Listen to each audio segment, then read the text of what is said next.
Este programa é livre para todos os públicos.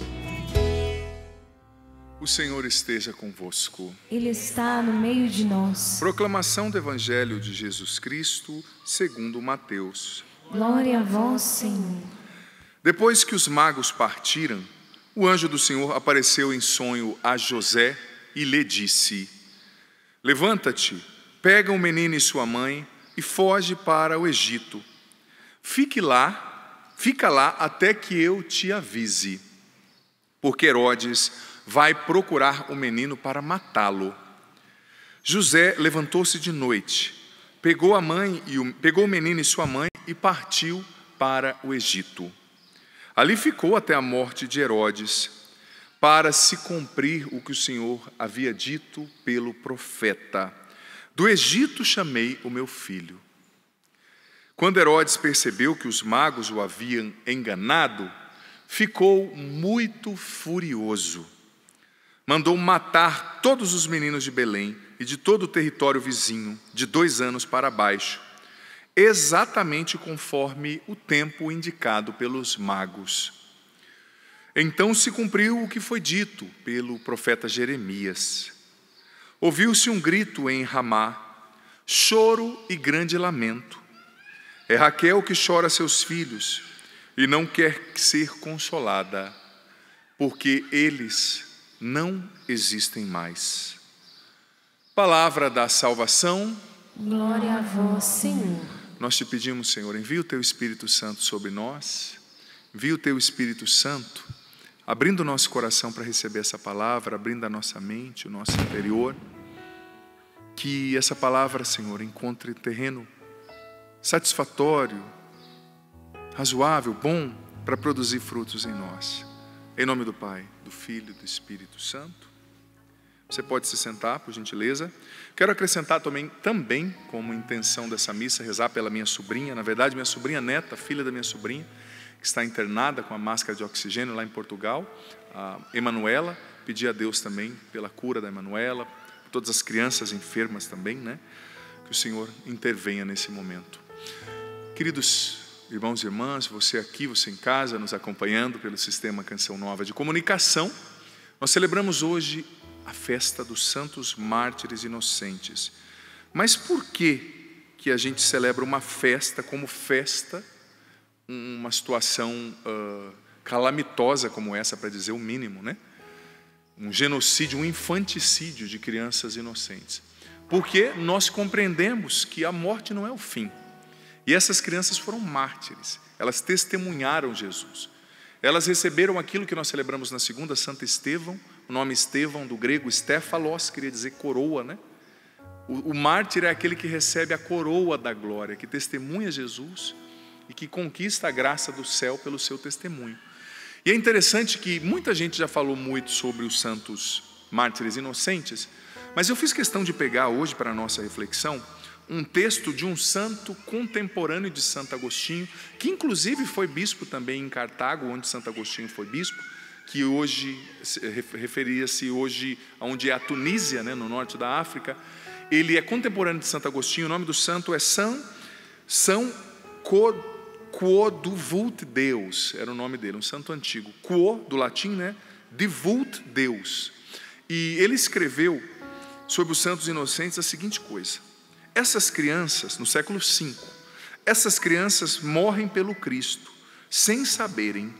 Enquanto seus pais choram, os mártires morrem e testemunham Cristo com o seu sangue, mas sem qualquer palavra. Cristo faz suas legítimas testemunhas àqueles que ainda não falam. Eis como reina aquele que veio para reinar. Eis como já começa a conceder a liberdade àquele que veio para libertar. Ele libertou aquelas crianças, concedendo-lhes a coroa da glória, a coroa do martírio, e fazendo-as testemunhas da sua salvação. Doravante, todas as gerações conhecerão o sacrifício dessas crianças e o testemunho que elas deram de Cristo com o seu próprio sangue. Essas crianças, como nos ensinou aqui esse santo do nome difícil, que você já percebeu, elas testemunham Cristo com o seu sangue. E eu seria muito feliz nessa homilia se eu pudesse dizer para você: que pena esse fato que aconteceu lá no ano 1 da era cristã, né, que não acontece mais. Mas infelizmente, meus irmãos, o sacrifício de crianças inocentes hoje, ele chegou a uma escala, me perdoe, 2000 vezes maior do que a que aconteceu nessa época de Jesus. Porque as crianças assassinadas foram as de Belém e redondezas, óbvio, são muitas crianças, é horrível. Mas hoje o infanticídio chegou a uma escala que é difícil de você precisar, não é? Quantas crianças são assassinadas nos ventres das próprias mães, abortadas? Gente, o aborto é um dos crimes que mais clama aos céus, é um dos pecados mais hediondos. E esses dias atrás eu ouvi, eu até falei, eu gravo a homilia todos os dias no meu canal do YouTube, e falei hoje cedo lá na homilia, que eu ouvi há um tempo atrás o testemunho de um ex-satanista, um homem que foi, hoje ele é um homem, na época era um jovem, ele é americano, entrou numa seita satanista e foi até o mais alto grau. E ele disse que uma das coisas que mais os espíritos ali pediam para eles fazerem, que mais agradavam Satanás, era o aborto. Que quando eles queriam fazer um sacrifício para o inimigo, tinha que ter a morte de uma criança envolvida. E que era como que se o inimigo se vingasse em cada criança morta do Cristo que nasceu para vencê-lo há 2000 anos atrás. O inimigo é o anti-vida, ele tem ódio à vida. E você pode dizer: padre, mas é uma matéria complexa. Eu sei que é, né? Mas as pessoas, a guerra hoje que a gente vive é uma guerra de linguagem. As pessoas, quando querem destruir um dogma, hoje em dia na nossa sociedade, quando querem destruir algo da fé, elas começam destruindo a linguagem que expressa isso. Por exemplo, se diz assim: mas a gente tem que proteger as crianças. Por exemplo, uma criança estuprada que engravida, é horrível, né, gente? Ninguém quer isso. Claro que tem que proteger aquela criança, mas e a criança que está na barriga dela, que não tem culpa? Quem que vai proteger, né? Mas nós estamos na cultura do descarte, como dizia, tantas vezes disse São João Paulo II e depois o seu sucessor, Bento XVI, a cultura do descarte. As pessoas querem o prazer do sexo. Mas criança dá trabalho, né?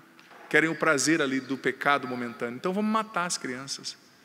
Gente, uma criança no ventre de uma mãe não é uma bola de pelo nem de sangue. Isso quem tem um mínimo de noção e honestidade intelectual que vai estudar, que entende que quando os 23 cromossomos masculinos se unem aos 23 cromossomos femininos no óvulo da mulher e acontece a anidação, que é a implantação desse óvulo na parede do útero feminino, já não é mais nem um homem nem a mulher, é um outro ser, é um outro ser humano. Só que hoje em dia, em nome desses discursinhos, mudando a linguagem, tem que proteger. Com todo respeito às mulheres, né, que sofreram por tantos séculos mesmo, é fato, mas fala, é só o corpo da mulher. Não é só o corpo da mulher, tem um outro corpo dentro dela, tem um outro ser humano. Gente, e se a igreja não levantar a mão defendendo esses inocentes que estão sendo assassinados pelos próprios pais, quem que vai levantar a voz, defendendo esses inocentes? Quem que vai levantar? É interessante, eu conheço muitos abortistas. Um dia eu falei para um abortista em São Paulo, eu falei assim: olha, muito bonitos os seus argumentos, mas sorte que a sua mãe não pensava como você, senão ela tinha te matado, você não estava aqui falando essas bobeiras que você está falando, né? Todo mundo que defende o aborto um dia teve o direito de nascer. Padre, mas a criança está grávida. Tudo bem, eu sei, é horrível, a gente se compadece, gente. Não estou dizendo que um estuprador tem razão, não é isso. A questão é que tem uma outra vida. O que nós vamos fazer com essa outra vida? Vamos matar? Vamos descartar? Se não tem condição de criar, dá a essa criança pelo menos o direito de nascer. Depois doa para um orfanato, doa para adoção, que seja. Padre, mas o que vai ser o futuro dela? Eu não sei o que vai ser o futuro dela, mas pelo menos você não tirou dela o direito de existir. Ela existiu, ela nasceu. É um crime que clama aos céus. Se você vê o número de crianças que são assassinadas pelo aborto por ano nos Estados Unidos, no Brasil, em tantos outros países, essa é uma lei que nós nunca podemos aceitar no nosso país. Sim, que se dê proteção às mulheres, que se cuide dos vulneráveis. Isso sim o Estado tem que prover. Não ficar mudando a linguagem para confundir católico mal informado. Porque tem uns católicos também que, pelo amor de Deus, viu? Depois vem e fala assim: eu encontrei Jesus, deixei de ser católico. A primeira coisa que eu falo: você nunca foi, infeliz. Feliz não, abençoado, desculpa, escapou, né? Não conhece a doutrina, não conhece nada. Gente, a vida é sagrada. Só Deus dá e só Deus pode tirar. Mas nós estamos na cultura do descarte. Está velho? Vamos descartar. Criança, dá gasto, vamos descartar. E não é só nessa questão do aborto, não. A cultura do descarte está em tudo. Quando você olha, por exemplo, a gente que tem um pouquinho mais de janeiros, né, de vida, você vê aqueles artistas famosos na sua época, né, tal, e apresentadores famosos, dá dó, essas dançarinas, passa um tempo, a pessoa engorda um pouquinho, fica mais velha, não adianta, a pessoa mais velha não vai ter o vício da juventude, é descartado, é jogado fora, como se não valesse nada. É a cultura do descarte. É a cultura do sol bonito que vale a pena ser amado, sol belo, sol jovem, só que a gente fica velho. E como nós estamos tratando os nossos idosos? Que respeito os idosos têm na nossa sociedade? Os idosos são um tesouro, eles precisam ser amados, precisam ser respeitados. As crianças são um tesouro. A vida é sagrada e nós precisamos lutar por ela. E eu digo para você, a igreja nunca pode calar sua voz, nunca. Porque o jeito que as coisas são, daqui 3 séculos, se a igreja não falar nada, vão falar, a igreja matava as crianças. Porque é assim, até a morte dos dinossauros é culpa da igreja católica, você já percebeu? E tem tanta gente gravando vídeo, falando bobeira na internet. Esses dias eu comentei num vídeo lá, eu falei assim, de que livro você tirou isso que você está falando? Porque é muito fácil gravar, a internet deu voz a muita gente, mas deu voz a muito idiota também, me perdoe, é outra palavra que eu não queria falar, viu? Na verdade, o que eu quis dizer, deu voz a muitas pessoas mal informadas.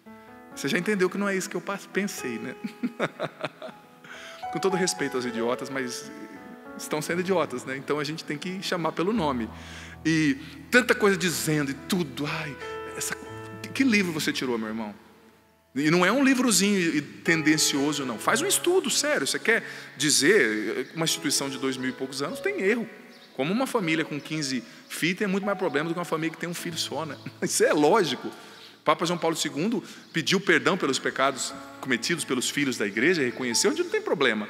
Mas ficar usando hipérboles, dizendo coisa que não tem nada a ver, para ter seguidor e para ter curtida, valha-me Deus, né? Vai catar coquinho, né? Diz o... Tem outra coisa que eu pensei também, que eu não vou falar, que já deu tempo da homilia, né? Vamos acabar assim que é melhor. Mas enfim, peçamos a intercessão dos santos inocentes e tenhamos a coragem de defender a vida. A vida é sagrada, toda a vida é sagrada.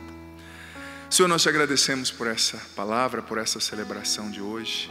Eu peço, vem sobre nós, Espírito Santo, nos encher. Toca os corações feridos também, talvez armados com relação a esse tema, dos filhos e das filhas.